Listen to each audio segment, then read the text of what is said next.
Inshallah, as we will be starting now, Barakallahu Fikum. And we apologize for the lateness, but it was out of the hands of the Shaykh as there was something on the highway. Barakallahu Fikum.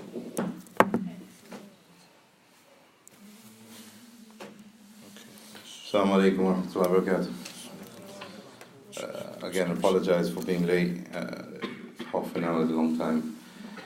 Alhamdulillah Rabbil Alameen wa salatu wa salam ala Sayyidul Mursaleen Nabiyyina Muhammad wa ala alihi wa sahbihi ajma'in. Today we're going to study, I think, something that hasn't been studied in the English language before. And it's something which is very important and very, very relevant for us living in the society that we're living in today. It's by Shaykh al-Islam ibn Taymiyyah, who is free of any introduction. And this has been deemed as one of his most important books that he's ever written. The title of the book is Iqtida, as-Siraat, al-Mustaqeem, mukhalafata ashab al-Jahim. How to stay upon the straight path and remove or detach yourself or stay away from following or being misguided to the paths that which lead to the hellfire. This is the title of the book. Now, the book, in actuality, is about 700 pages long. And taking away the half an hour that I'm late, which I'm going to apologize for, I believe we have this session until 3 o'clock with a break for Salat al-Dhuhr, so it's almost impossible to go through the whole 700 pages. In fact, Shaykhuna Shaykh Saleh Fawzan explained the full book in over 30 lectures. Shaykh Muhammad al-Uthaymeen rahimahullah explained it in about 40-50 hours. So for us to truly benefit from this book, it would take more than just this small sitting. However, may Allah reward and have mercy on Shaykh Muhammad al-Uthaymeen. What he did is he got the 700 pages and he summarized it into 70 pages for us, from 700 to 70. Now, alhamdulillah, this is the fourth time I'm reading the book with you. I read the book in full in order to compare it to the summary. And I have to say that, again, Allah have mercy on the Shaykh, the way he has summarized this book, he's kept the essence and the theme of the book by only keeping 10% of it. Now, obviously, there's a lot more benefit if you have the full thing, because Shaykh al-Islam, in his the hikmah that Allah has given him, it's strange to see how he can derive so many benefits from so little from the text and from the nusus of the Sharia. So the actual book itself has a lot more benefit, but the meaning is still here.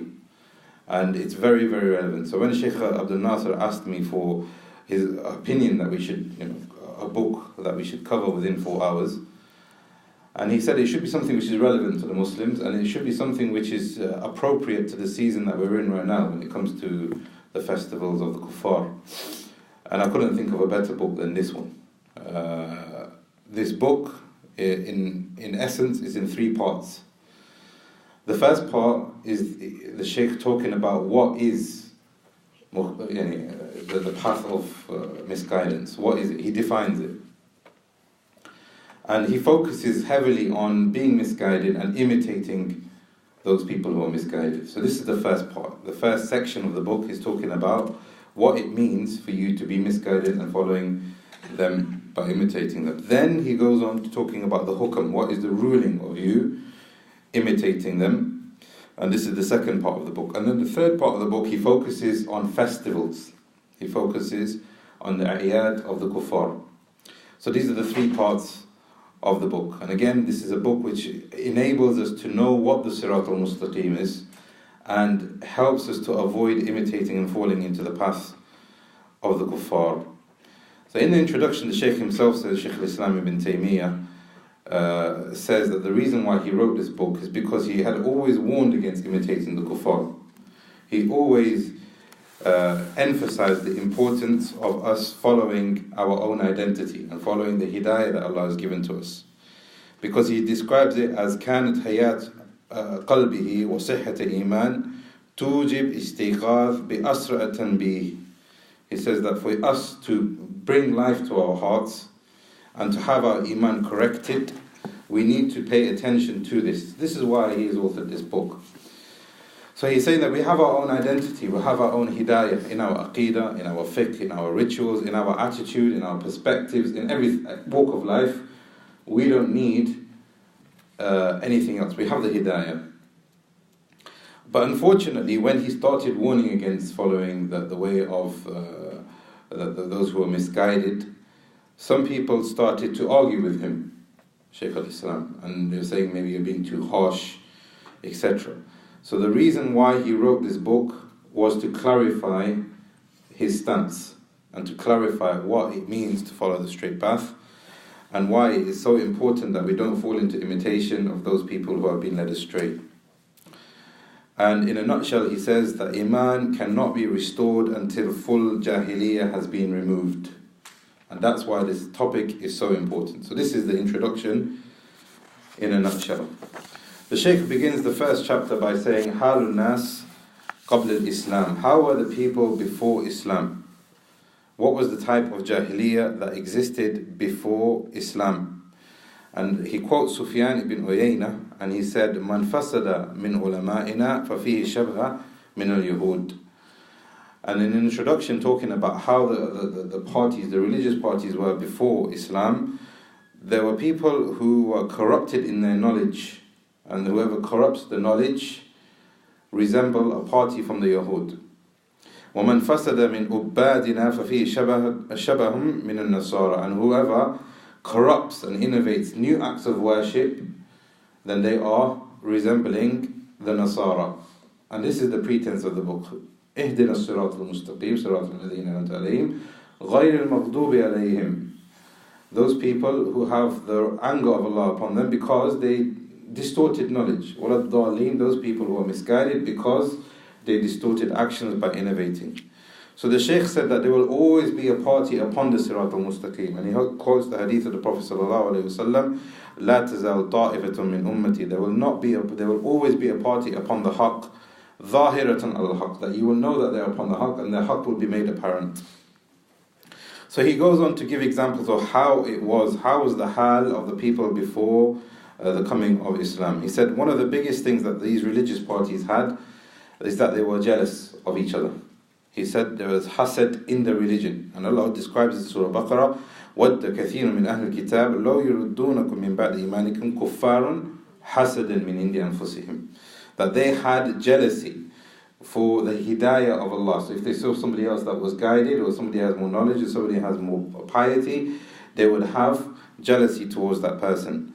Islam came to cure this by saying that we should have good thoughts of one another. We should give shukr for ourselves being guided, and if you see the religion of Allah being apparent in other people more than in yourself, then you should be thankful to Allah and you should give appreciation to Allah and cooperate rather than being jealous. The second characteristic that he gives is bukhl. He said that people were stingy when it came to their religion. They hid things on purpose.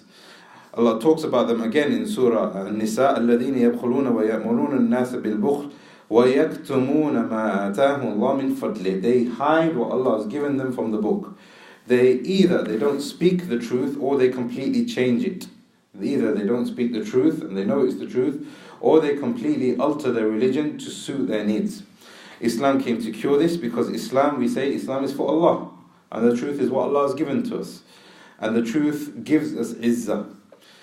The third characteristic that the Shaykh talks about, he says, Adam al-inqiyad al-haqq. They didn't want to submit to the truth. إِذَا خَالَفَ مَتْبُو'َةً. If it contradicts what their party is upon, they will not accept it. If it contradicts their lineage, if it contradicts their language, if it contradicts their culture, they wouldn't accept it. And this is the hal of the people before Jahiliyyah, and look how we have returned to these stages within the Ummah today, unfortunately. Allah talks about them in Surah Baqarah again. وَإِذَا قِيلَ لَهُمْ آمِنُوا بِمَا أَنزَلَ اللَّهُ قَالُوا نُؤْمِنَ بِمَا أُنزِلَ عَلَيْنَا. If you tell them, become Muslim, this Quran has been revealed as hidayah for you. It's already in your book that Muhammad alayhi salam is going to come and he's going to be the seal of the prophets. Believe in it. They will say no. They will say, قَالُوا نُؤْمِنُ بِمَا أُنزِلَ عَلَيْنَا. We will follow what we have in our book. وَيَكْفُرُونَ بِمَا وَرَاءَ. And everything else is we will completely disbelieve in. So Allah talks about the next, Shaykh al-Islam talks about the next one, and he says that another characteristic, the fourth one, is tahrif al-kalim al-mawadihi. They literally changed the religion by changing the words of Allah. They changed the words of Allah. If someone tells you now, this mushaf, let's rip out pages and let's change words, what would you say? obviously you would be very, very offended. There would be a global uproar.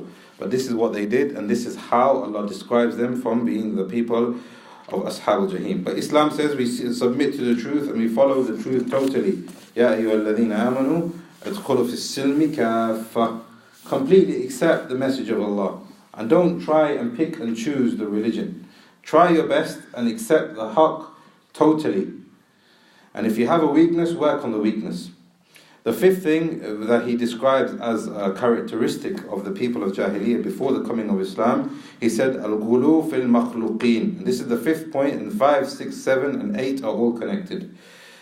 He said that they had they used to have excessive praise for their pious people. Allah talks about this, Ya al-Kitab, La taglu fi dinikum.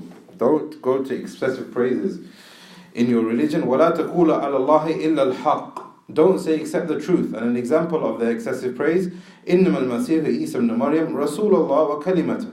He wasn't the son of Allah. He was a Nabi and a Rasul, and he was a created entity. But unfortunately, Shaykh al-Islam is saying here, you find within the Ummah today, the Mutasawwifa, they have become like the Nasara, but even worse than the Nasara in one sense. How so? The Nasara say, based on this ayah, that Allah is in a man, in one man, Isa ibn Maryam. He is either Allah in himself or he is the son of God. This is their Iqtida.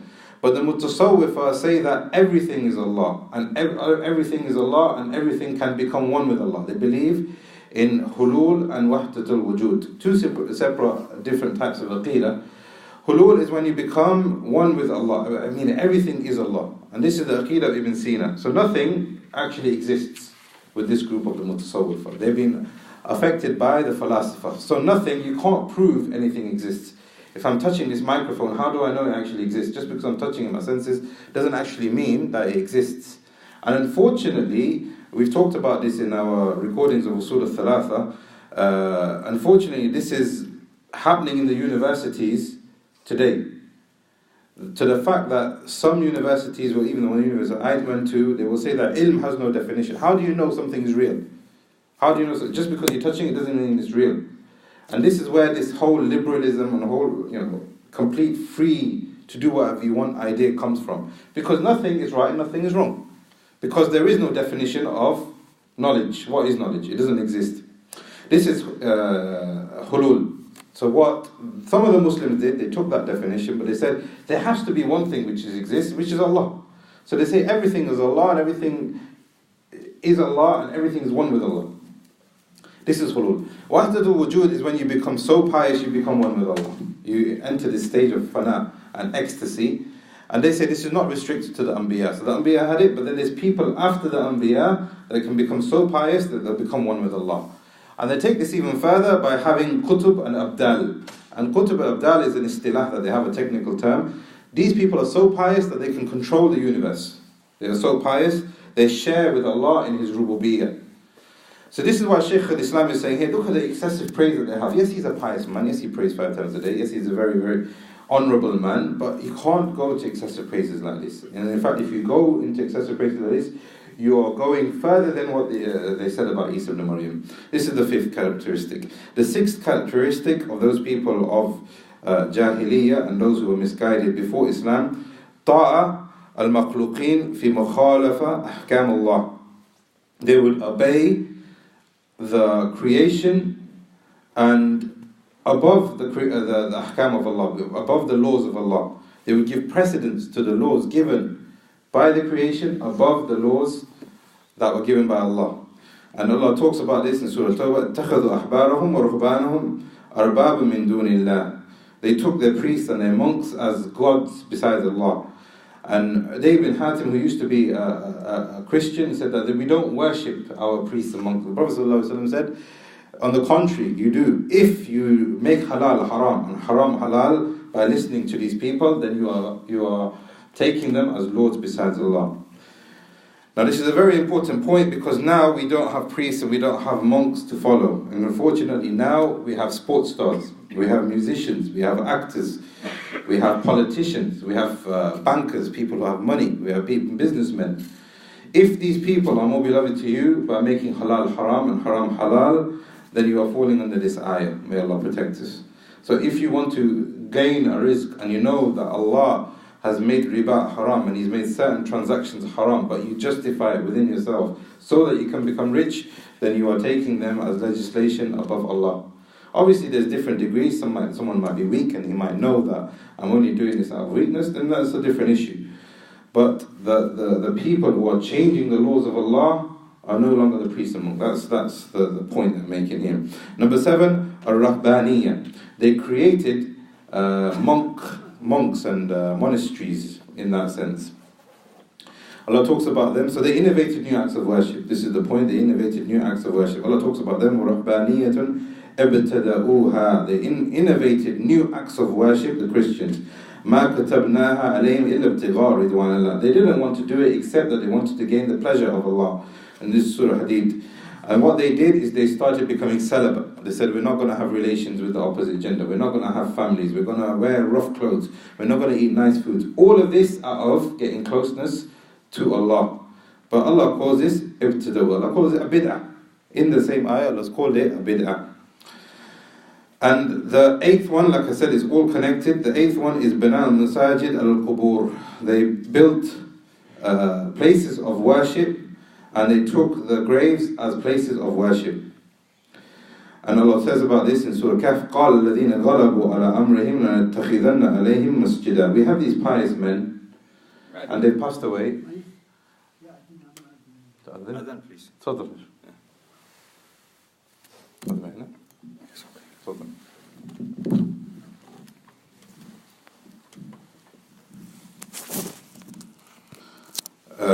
So the 8th one is that they built these places of worship upon their graves. Now, the point here is that these people, they were pious and Allah gave them a miracle. Allah preserved them in the cave. When they finally did pass away, what was their inkling? They said straight away, let's make this place, their graveyard, as a place of worship. Instead of venerating them and following them in the correct way, they took these places. So now here we have 5, 6, and 7, and 8. They made excessive praise, which led to following them above following Allah, and it led to them innovating new acts of worship into the religion, and then eventually worshipping them directly. The 9th point of misguidance before Islam, Tadayyun bil aswat al-mutriba. They took songs, they invented songs and music as a way of gaining closeness to Allah. Was-sur al-jamila, and they made nice sculptures and images as a way of piety, looking towards worshipping Allah. So this is the 9th way of how they were misguided. The 10th way, تَدْلِيلُ كُلُّ الطَّائِفَ لِلْأُخْرَى. Now this is a very, very important point. Each party said the other party was misguided. And Allah talks about this. Even before this, Allah talks about, this is a very interesting and very important point. When the Qibla initially was Bayt al-Maqdis. When the Prophet ﷺ constantly used to supplicate to have the Qibla changed from Bayt al-Maqdis to Makkah. This is the symbol of Tawheed. This was the first house that Allah created. This is most deserving of the place that we should stand. 100,000 extra reward. Most beloved place to Allah. So what he did is that he used to supplicate that we have the Qibla changed from Bayt al-Maqdis to the Kaaba. Now, if he was to do this, the Yahud and the Nasara and even the Mushrikun, they would have a field day with this. They say, look, this is the place of the Anbiya, this has always been the Qibla, and now he's come and he's not only changing the religion, but he's changing your Qibla as well. So before Allah talks about changing the Qibla, there's a whole juz nearly talking about this whole event. Allah says, مَا نَنْسَخْ مِنْ آيَةٍ.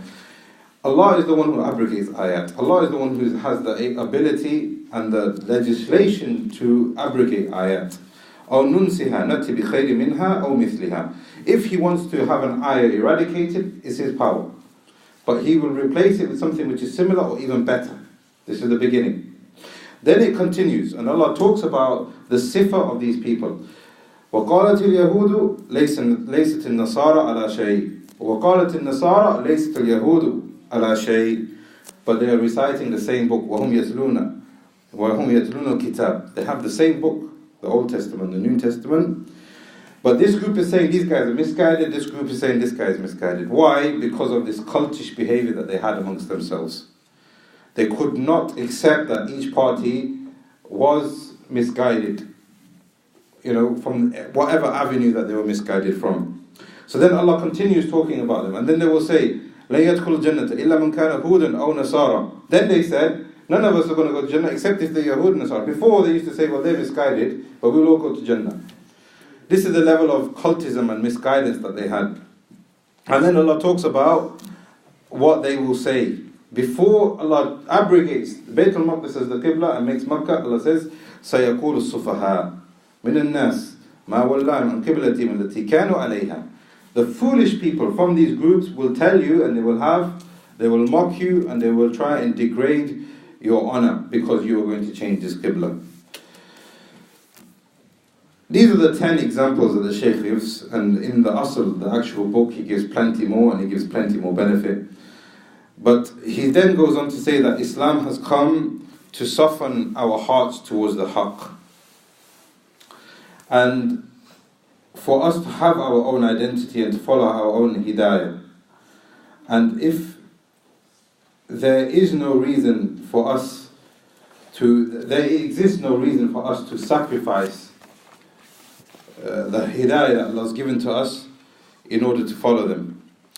And then he goes on to talk about something which is very important, which is the importance of al-wala wal-bara, that we should have love for our religion and love for our own identity, and have hatred to whatever Allah hates and whatever is against what Allah teaches and what Allah is telling us to do. Now, this is an important point because some people take this al-wala and wal-bara and they take it really far and they go into extremes with it. And they say that everybody who is not a Muslim, we can treat them however we want.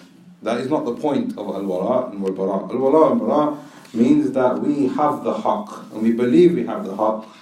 So if you believe that you have the haqq, then if you sacrifice or water down the haqq, then you don't have full yaqeen in it. If you say 1 + 1 = 2, and then you want to change it and say actually 1 + 1 but it might equal 3, that actually means now that you don't have faith in the addition process. So now you are doubtful. Or you do know that 1 + 1 = 2, but you change it to 3. So now what you're doing is you are changing the haqq. And by changing the haqq, what you're doing is you're doing dhulm upon the whole process of the haqq. So 1 + 1 = 2. And this is a formula that's been well established. If you change it to = 3, what you're doing is you're making dhulm upon the whole formula and not accepting and promoting the haqq for what it is. So this is what al-wala basically means. Not that we treat people and are intolerant towards people, or we treat them with violence or foul conduct, but we believe in this is the haqq, and the situation that we're living in now, we open dialogue with them. We speak to them. We tell them that we believe that you are misguided because of X, Y, and Z. Another thing that Islam came to talk about is to weigh or to cut off all the ways towards dalala, towards misguidance. Islam has come and cut off all ways towards misguidance. If we follow the religion truly, then we will not have the anger of Allah upon us, and we will be upon the correct path, as-Siraat al-Mustaqeem. And the Shaykh says as well that the truth is one. The truth is one. So we don't need to split the truth into different parts. So we cannot say this group has this element of truth and this group has this element and we have an element. The truth is one and it cannot be divided. The truth is one and it cannot be divided. And if that is the case, then it must stand out. And we know the Prophet ﷺ has told us that this religion will remain truth upon the haqq, and there will be a party that will be upon the haqq. That shows that this religion is universal to every single time, to every single place. The truth will always be there. So what we need to do is to follow the truth for what it is. The next chapter, inshallah, if you can take it very quickly before the salah, are the reasons as to why the Shaykh says فصل في ذكر أدلة من الكتاب والسنة والإجماع على أمر المخالفة الكفار والنهي عن التشبه بهم, and to following them. Why is imitating them not allowed? And this is found in the kitab and in the sunnah and ijma' of the ulama, and why we are commanded to be different to them and not allowed to imitate them. The Shaykh says that there are many different reasons, and the book in its asl gives a lot more dalil and a lot more emphasis to the text. But here we're just going to round up with about 10 different reasons as to why following them is incorrect and haram at the very least. could fall into kufr, and why we should follow our own guidance and hold on to our own identity. The first one is that this is maslaha fi nafsih, that this is a guidance and a maslaha and a betterment for you. You follow the haqq, you follow the religion that Allah has given you because it's good for you. The second reason why imitating the kuffar and not holding on to your identity is that if we start following them, then we will be leaving the way of the pious. We will be leaving the way of the Anbiya and the Rusul and those people who follow the Prophet ﷺ, وَالسَّابِقِينَ الْأَوَّلِينَ الْمُهَاجِرِينَ وَالْأَنصَارِ فِي أَعْمَالٍ لَوْلَا أَنَّهُمْ فَعَلُوهَا لِرَبَّهُمْ. So then the Shaykh goes on talking about that in their actions, that if we don't follow them in their actions, then we will be watering down this level of piety. The Shaykh then talks about us following our religion because this is the haqq, and if you compromise the haqq, then you will only falling into following your own desires. Allah says in the Quran, ثُمَّ جَعَلْنَاكَ عَلَى شَرِيعَةٍ مِنَ الْأَمْرِ فَاتَّبِعْهَا. This is the sharia, so follow it. وَلَا تَتَّبِعْ أَهْوَاءَ الَّذِينَ لَا يَعْلَمُونَ. Those people who have no knowledge are following their desires. You may feel that they have technological advancements, they have moral advancements, etc. But if they are not following anything which is from the sharia of Allah, then they are following something which has no ilm. And if they have no ilm, then they're only following their own desires. The Shaykh then says, then why would we want to follow them when they will, another reason, when they will become happy? If we were to say, right, let's water down this religion and let's take this aspect from this particular sect, or this theory, or this group, or this religious belief, then what you are doing is you're inserting into the sharia which is foreign to it, which will give honor and praise to those people who have been misguided. The sharia itself is beneficial in three different ways. The actions, all of the actions in the sharia are beneficial in three different ways. Either it is beneficial for yourself and your connection with Allah, and the example of this is salat and siyam, or it is beneficial communally. It is beneficial for us all. So when we help one another, when we pray in congregation, when we assist one another, or some of these actions have both. So it is beneficial for yourself and it's beneficial for your whole environment and the surroundings. This is the barakah of the sharia of Allah. The Shaykh says another reason is that when you start leaving the sharia and you're leaving the religion, then you leave the aql that Allah has given to us from the hidayah. That you leave the aql. And then what happens is that you start becoming very shallow in your desires and in your wants. How many people are happy with having a very nice car, but they're not happy with the transport of Jannah? How many people are happy with the nice clothes of the dunya and the women of the dunya for something which will last maybe, even if you buy a new car, how long does the novelty last? Maybe 6 months until the next plate comes out, or when the insides don't smell so nice anymore. Shallow. People become qaswa wa dhulma al-qalb wal-jahl. This is what the Shaykh describes it as. And he says, تجب غالب هؤلاء لا يطيبون عيشهم إلا بما يزيل عقولهم. Their life is dependent upon what their desires dictate, but their desires has no knowledge and no benefit behind it. So they are chasing a carrot, and the carrot is rotten. And they think that this carrot is going to, give them some kind of sustenance, but it's nothing really. So their desires become shallow. Their religion becomes shallow. Another reason the Shaykh says that fasad ad-deen, when you start following and imitating those people who are misguided, then you will follow and you will include within your sharia i'tiqad al-batil. Then you will have desires and you will have aqeedah which is completely corrupt and false. This is the first thing. The second thing about fasad ad-deen is that it entails innovation, and you will include in it bid'ah. And then the third thing, when you start corrupting your religion, is يقع بالعمل بمخالفة الاعتقاد الحق كفسق الأعمال ونحوها. Then you will start doing actions which will lead to sin and lewdness. And these are the effects of when you start corrupting your religion. An example of Allah, what Allah says in the Quran, وَلَا يَزَالُونَ مُخْتَلِفِينَ إِلَّا مَنْ رَحِمَ رَبُّكَ. And they were not satisfied. They were not satisfied with their religion, and they started arguing, and they started debating and accusing of one another of being misguided. And then the Shaykh continues to say that here, the cause for this is sometimes because their niyyah is not correct, and sometimes because they have ignorance behind it. And inshallah we'll continue the reasons as to why we shouldn't follow and imitate the kuffar after the salah. هذا والله أعلم وصلى الله على نبينا محمد.